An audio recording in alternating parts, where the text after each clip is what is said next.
사랑하는 행복의 동산 송포교회 성도 여러분, 잘 오셨습니다.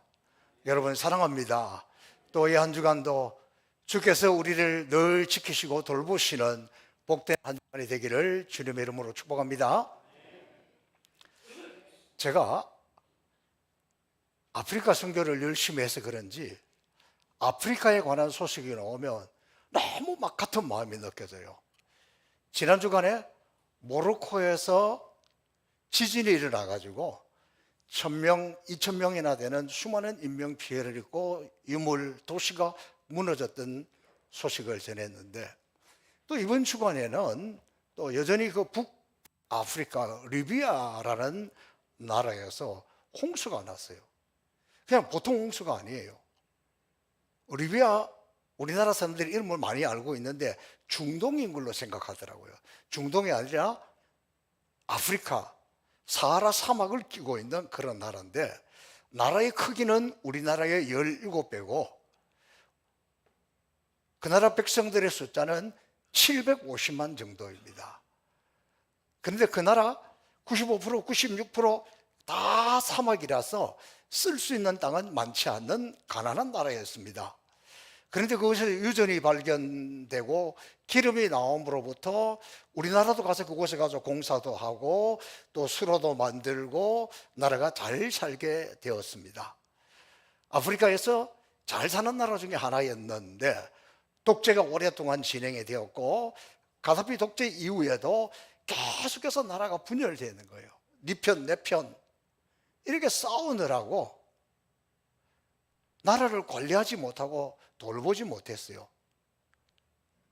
지난 10년 동안에 댐을 관리하고 보수도 하고 이래야 되는데 내전이 일어나고 서로 싸우느라고 돌아오지 못했습니다.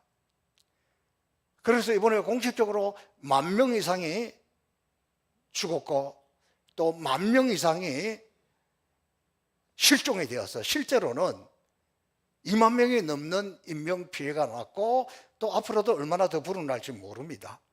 저는 그 모습을 보면서 우리가 교훈 삼아야 됩니다. 우리는 너무나 이쪽 저쪽 싸우고 있어가지고 이렇게 싸우다가 이쪽에서 이거 하자 그러면 못하게, 또 이쪽에서 이거 하자 하면 또 못하게, 이러다가 리비아 꼴이 나지 않을까, 그런 안타까운 마음이 듭니다. 우리는 하나님 편이에요. 하나님 편에 있어야지 세상에 끌려다녀서 정치인들이 끌려서 좀 그러지 않았으면 좋겠습니다. 그리고 어느 때보다도 이런 모습들을 보면서 우리가 기도해야 됩니다. 이번 한 주간도 나라와 민족을 위해서 어느 때보다도 힘있게 기도하고 또 저 아프리카 백성들 하나님의 긍휼을 위해서 기도해 주시기를 주님의 이름으로 축복합니다. 제가 우리 총회에 가서 만난 장로님 중에 한 분이 식사를 하면서 이런 이야기를 하더라고요. 이분 참 귀한 분인데 자기 어릴 때 굉장히 가난한 집에서 태어났다 그래요. 뭐 제 또래니까 그때 뭐 잘 사는 집이 얼마나 있었겠어요. 근데 자기 어릴 때 어머니가 중환병에 걸려가지고 자기는 한 5살, 6살 뭐 그럴 때에도 어머니가 살아계시지만 늘 초상집 같았다는 거예요. 늘 우울했는데 어느 해 성탄절에 친구가 교회 가자고 그래서 크리스마스 선물을 받으려고 교회를 따라갔다는 거예요. 그런데 선물 받아 기쁘고 너무 좋았는데 나오다가 보니까 누가 자기 신발을 훔쳐가 버렸대. 그러니까 얼마나 낙심이 되는지 막 울고 불고 내가 다시는 교회 가나 보라 그랬는데, 그 주일학교 선생님 한 분이 그 이야기를 듣고 이야기를 들춰매고 시장에 가서 새 신발을 사주고 가정적으로 이렇게 어렵다는 걸 알고 자기를 위해서 기도해주고 잘 지도해 주어서 오늘 내가 있게 되었다. 오늘 내 신앙의 근거는 바로 어릴 때 나를 위해서 기도해주고 신발 사주셨던 그 선생님, 그분이 늘 그립다, 이런 이야기를 합니다. 우리 기독교 역사에 보면 이런 일이 너무 많습니다. 1932년 한 무명의 신사가 은퇴 겸 생일 축하 파티를 하는데 4통의 편지가 낭독되었답니다.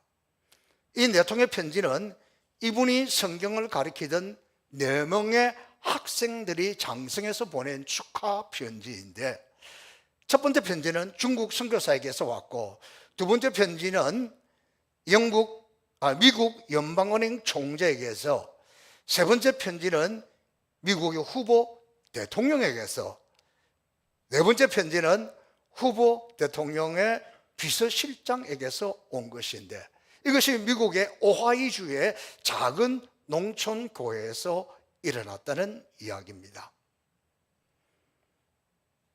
1929년에서 33년은 미국의 대공황 시대인데, 그때 대통령이 바로 31대 후보 대통령입니다. 그는 이렇게 이야기합니다. 하나님의 말씀은 역경을 이기는 힘이 있다. 후보 대통령을 키운 미국의 농촌교회, 그 교회학교 교사의 이름은 아무도 모릅니다. 그야말로 이름 없이 빛도 없이 그는 살아갔지만 세상에서 가장 보람된 삶을 산 사람이었습니다. 저도 여러분도 후보 대통령 같은 위대한 사람이 될 수는 없지만 누군가에게 이렇게 섬기고 봉사하는 이름 없는 교사, 봉사자는 될 수 있습니다. 유명한 이야기 또 하나 더 들려드리면, 미국 보스턴 교회에 여자 선생님이 주일 아침 교회를 일찍 갔습니다. 가는 길에 보니까 구두수선하는 어린 아이가 주일 아침 일찍도 그곳에 나와 있었습니다. 얘야, 너도 같이 교회 가자. 그러니까 저 같은 사람이 교회 가도 될까요? 그럼 되고 말고. 그리고 이 아이 손을 붙들고 교회 갔습니다. 가서 보니까 글을 몰라요. 한글을 가르친 것은 아니고 글을 가르치고 성경을 가르치고, 이 소년이 커서 목사가 되었습니다. 이 소년의 이름이 그 유명한 D.L. 무디입니다. 여러분, 무디 목사가 되어서 20세기에 가장 뛰어난 부흥사가 되었는데, 이분이 가방끈이 짧아가지고 설교할 때 보면 문법도 틀리고 단어도 틀리고 이런 것들도 많이 나옵니다. 그러나 그는 20세기에 가장 뛰어난 위대한 부흥사였습니다. 무디를 위대한 부흥사로 만드는 그 여자 선생님의 이름은 아무도 모릅니다. 그러나 그의 섬김이, 그의 이름 없이 뽀도 없이 섬긴 그것이 무디와 같은 위대한 영적 지도자를, 부흥사를 배출했다는 것입니다. 우리는 무디같이 그런 영향력이 크고 위대한 사람이 될 수는 없지만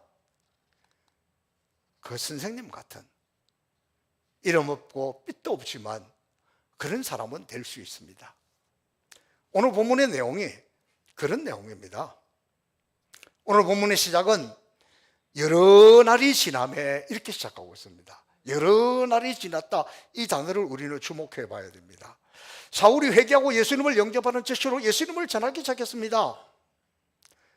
오늘 본문에 자세히 기록되어 있지 않지만 사울은 다메섹에서 예수님을 만나고 3년 동안 아라비아 광야에서 하나님과 깊은 영적 교제를 나누고 자기 자신을 인생이 어떻게 살아야 될 것인지 이런 것들을 잘 가다듬는 시간이 있었습니다.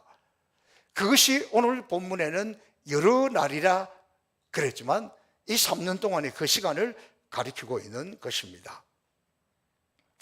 자, 그가 다메섹으로 다시 들어와서 복음을 전하는데, 이제는 다메섹에 있는 유대인들이 사울을 죽이려고 합니다.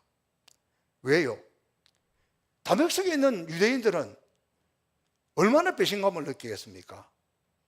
자꾸 조금 우리가 혼동하는 것이 있는데, 유대인들은 예수님 당시에도 바울 시대에도 예수님이 하나님의 아들이요 메시아라는 것에 대해서 수치스럽게 생각했습니다. 어떻게 인류의 메시아가, 구유에서 태어난 나사렛 예수가 어떻게 메시아가 될 수 있다는 말이냐? 부정합니다. 아주 분노합니다. 지금도 마찬가지입니다. 지금도 유대인들이 유대교를 믿지 예수님을 믿지 않아요.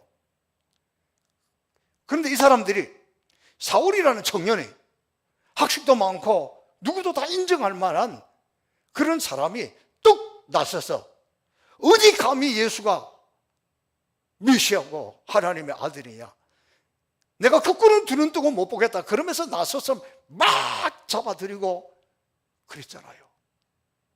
그런데 이 사람이 어느 날 갑자기 담백세계를 가다가 예수님을 만났잖아요. 그러고는 돌아와가지고 예수가 메시아다, 예수가 하나님의 아들이라 그러니까 이 담백세계에 있는 유태인들이 분노하는 거예요. 아니, 사람이 어떻게 저렇게 될 수가 있지? 우리가 속았네? 저놈을 더 이상 둘 수가 없다. 저거 뒀다가는 더 큰일 나겠다. 그래서 잡아 죽이려고 하는 거예요. 그때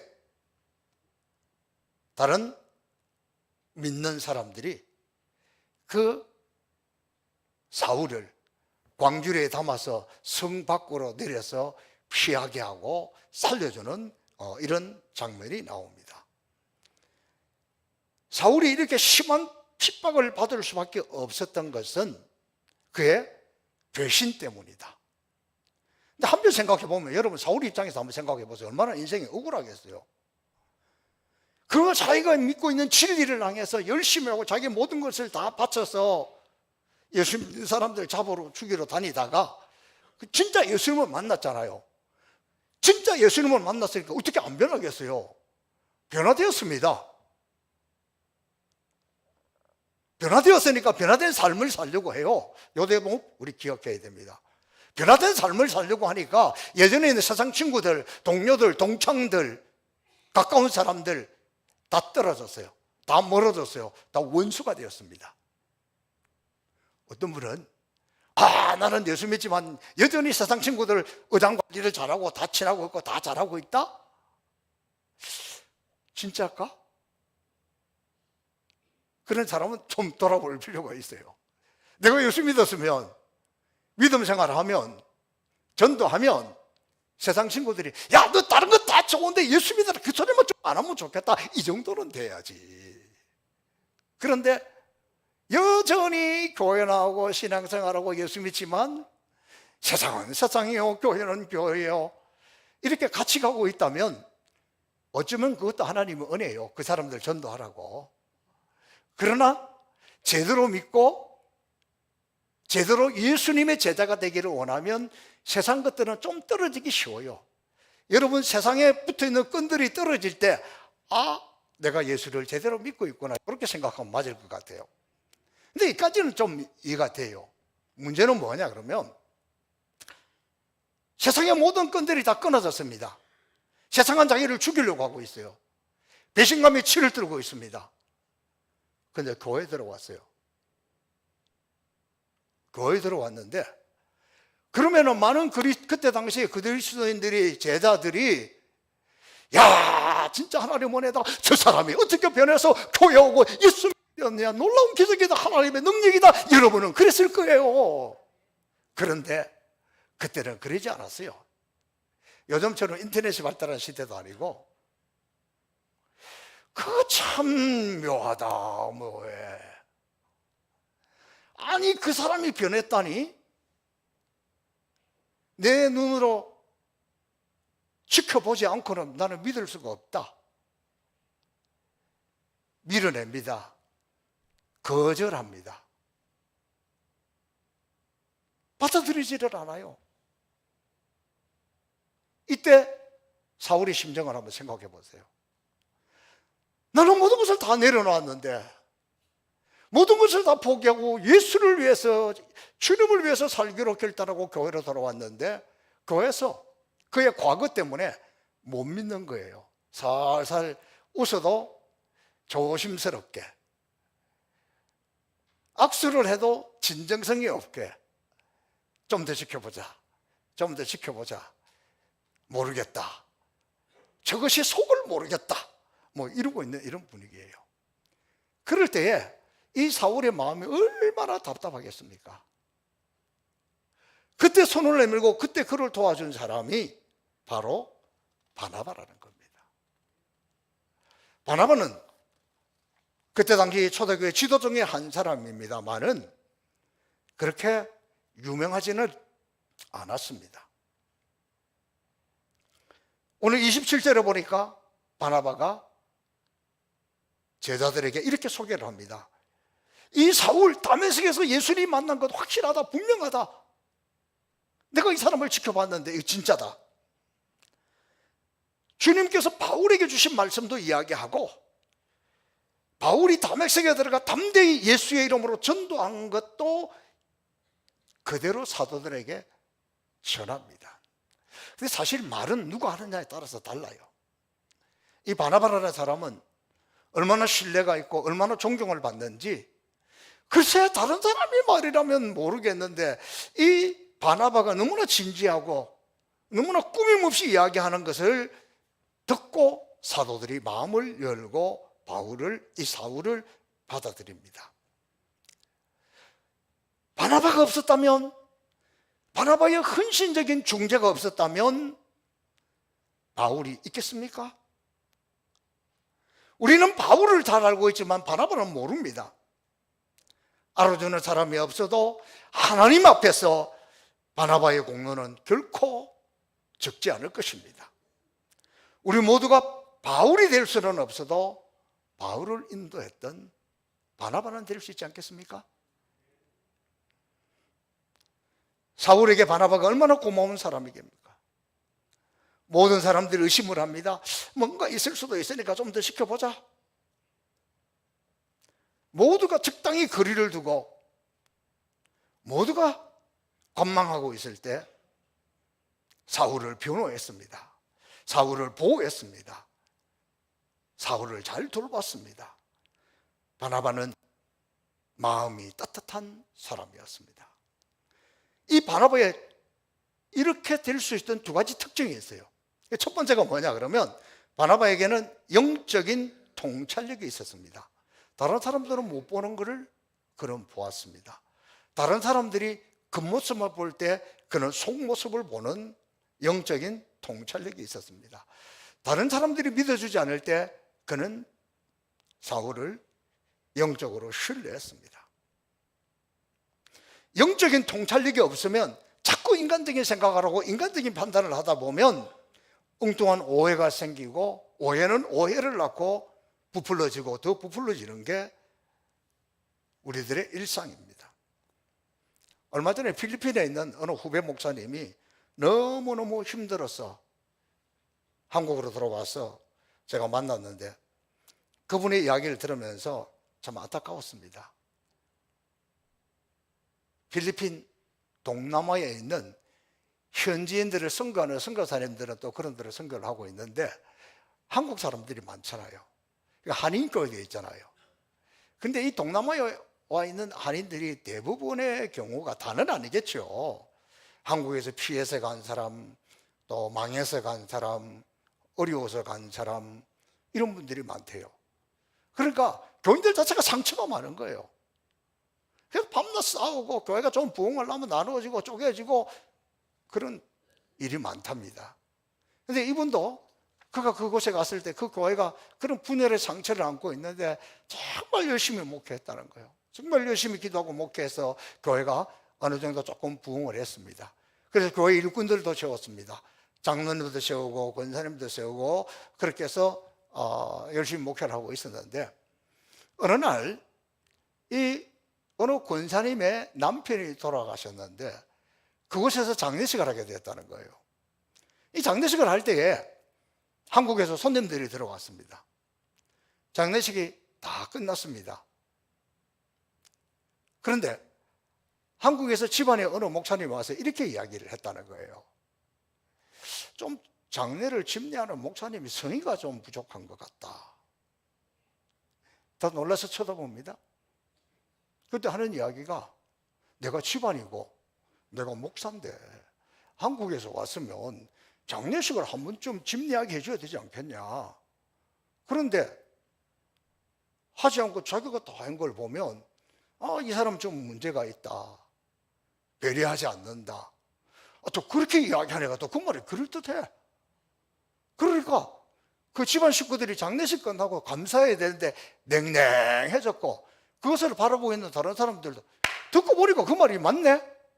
이렇게 돼가지고 지금 아주 공경에 처해서 계속해서 그 교회에서 목회를 해야 될지 말아야 될지 고민스럽다는 거예요. 행복의 동산 송포교회는 얼마나 좋습니까? 그런 일도 없고. 그 다음 대답은 여러분이 하시기 바랍니다. 이런 게 오늘 우리 세상이에요. 그런데 오늘 우리 본문은 정반대로 모든 사람들을 의심하고 믿어주지 않는 상황에서 믿어주고 신뢰해줄 수 있던 것은 이 바나바가 영적으로 껴있고 영적인 통찰력이 있기 때문에 그래요. 저는 오늘날 정말 바나바 같은 성도가 교회 안에 꼭 필요합니다. 왜냐하면 오늘날 사람들의 특징은 양비론입니다. 이쪽도 좀 문제가 있는 것 같고 또 여기도 문제가 있는 것 같고 그래서 지켜보자는 쪽이에요. 그러나 여러분, 기도하는 사람, 영적으로 껴있는 사람, 믿음의 사람은 그런데 휩쓸리지 않도록 껴있어야 돼요. 왜냐하면 교회 안에도 이상한 바람이 불면 걷잡을 수 없이 이렇게 번지고 확산하고 마귀는 더 분노하고 날뛰고 사람들을 이간시키고 교회를 이간시킵니다. 여러분의 인생에 여러분이 와서 누군가를 이간질하는 사람이 있으면 그 사람 가까이 하면 여러분 인생이 힘들어져요. 그 사람은 당신 앞에 와서는 이 사람에 대해서 이간질했지만 다른 데 가서는 당신이 이간질할 사람이에요. 이간질하는 건 마귀의 속성이에요. 이간질하는 사람이 올 때는 절대 가까이 하지 마시고 어떻게 해서라도 영적으로 분별하고 그걸 쫓아내야 여러분이 평안한 삶을 살아갈 수가 있습니다.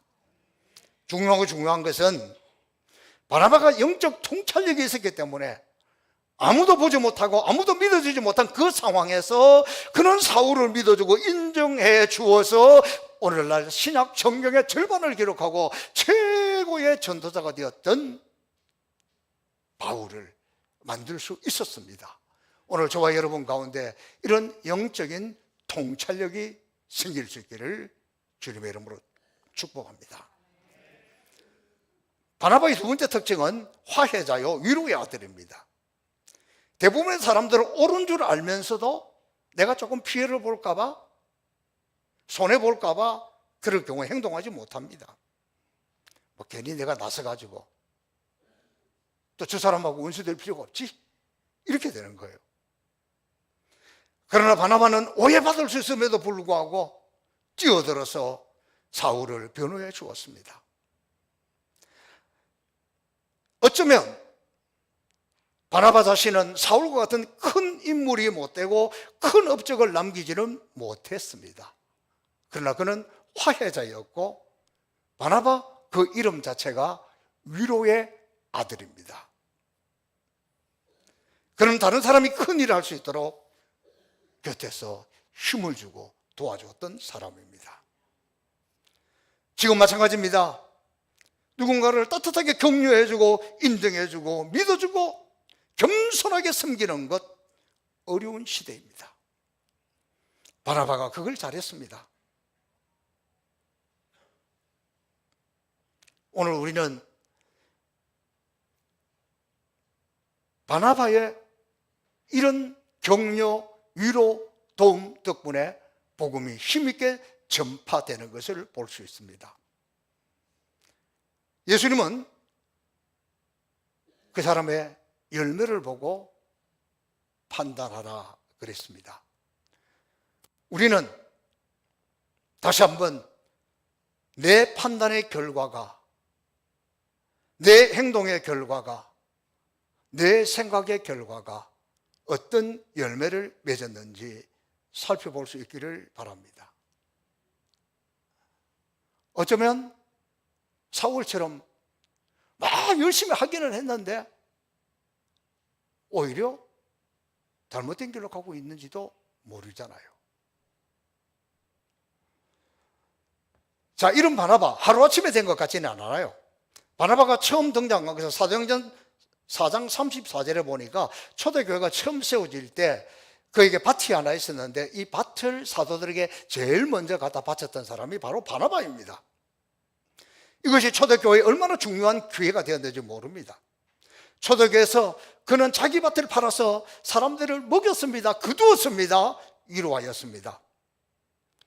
우리는 바나바가 주님을 위해서, 교회를 위해서 자기 밭을 감사함으로 바칠 수 있었다는 것 자체가 교회를 얼마나 든든하게 세웠다는 것 기억해야 합니다. 요즘 우리도 매주일 예배 마치고 식사를 못합니다. 근데 오늘 김진현 집사님, 박미숙 문사님 가정에서 화목극회로 공개하는데 너무 좋잖아요. 오늘 맛있게 먹고 좀 위로를 받았으면 좋겠습니다. 누군가를 먹이고 누군가를 거두고 그것보다 귀한 일이 어디가 있어요. 여러분의 인생에 바나바가 그랬던 것처럼 늘 주변에 있는 사람들을 거두고 먹이고 돌아보는 그런 인생이 되기를 축복합니다. 예수님도 내 물질이 있는 곳에 내 마음이 있다 그랬어요. 중요한 것은 이 바나바가 주님을 위해서, 교회를 위해서 자기의 밭을 내놓을 만큼 주님을 사랑하고 교회를 사랑했다는 거예요. 이런 마음이, 영적인 통찰력이 있어야 내가 가지고 있는 것을 할 수 있지, 그렇지 않고는 못합니다.